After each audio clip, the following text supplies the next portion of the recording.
rocker, Jimmy Barnes. We're crossing live to Jimmy now at the Sydney Entertainment Centre. Would you please welcome Jimmy Barnes?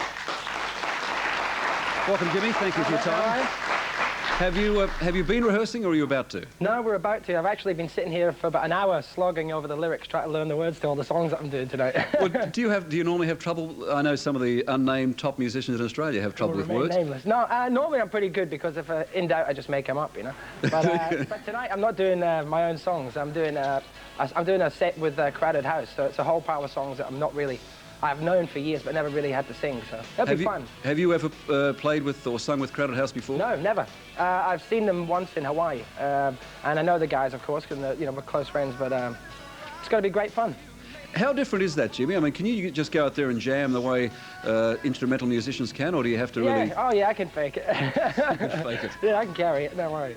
What does EAT stand for, Jimmy? It's Ethiopian Aid Tonight. It's, people, like you said, the famine continues. The thing is, everybody sort of donates when, the Live Aid was happening. Everybody put the money in and thought, right, we've done our bit.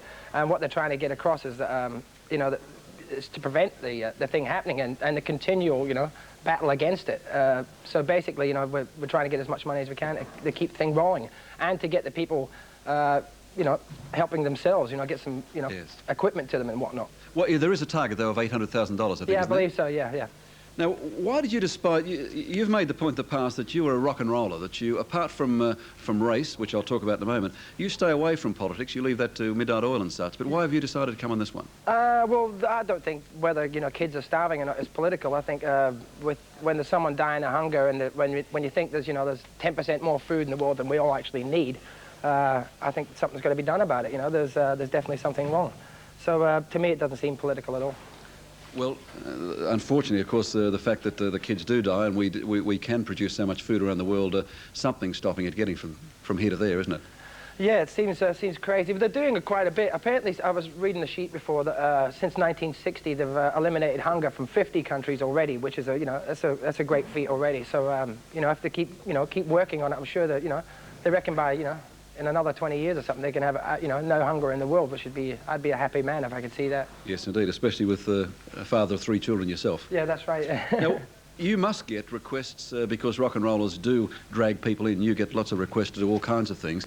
Did it take you long to decide to do this one? No, the only choice I had to make really was whether I was going to be in the country or not. If I was here, I'd do it.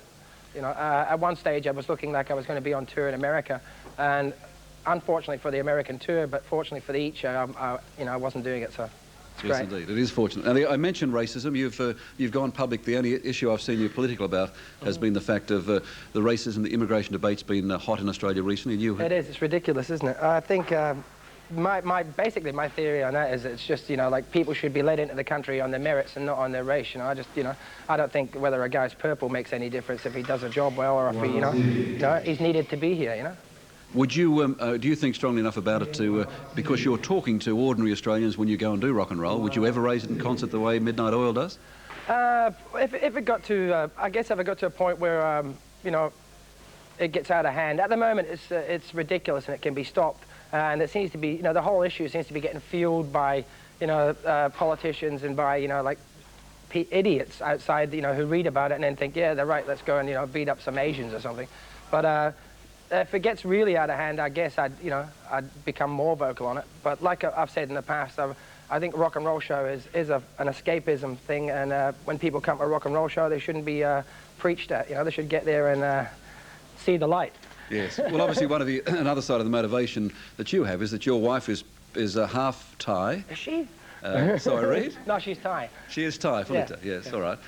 But I mean, do you see that your children somewhere down the track, the fact they've got a white dad and a Thai mum, may be subjected to racism if it got out of hand? Well, yeah, that's exactly right. To me, especially having children like that myself, it's I can't understand any difference. They're just kids to me, and they're just people. And if it came to that, where it could get out of hand if things keep going the way they are. Put it that way. Yep. And right. I think the whole issue should be well and truly nipped. Yep. I agree with you totally. To coin a phrase. Absolutely.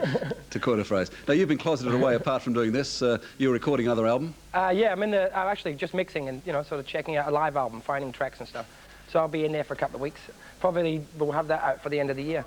I've always wondered about live albums. If you get anyone putting out a live album, do you sit and listen when in the studio, you listen to the live performance and think, gosh, I could have done it better than that? Whereas Sometimes you do, and sometimes there's things, you know, like if you find a great performance, and it's a great performance, and then, you know, like 3/4 of the way through the song, there's a bum, you know, backing vocal or something. To me, the best thing to do is just go in and fix it.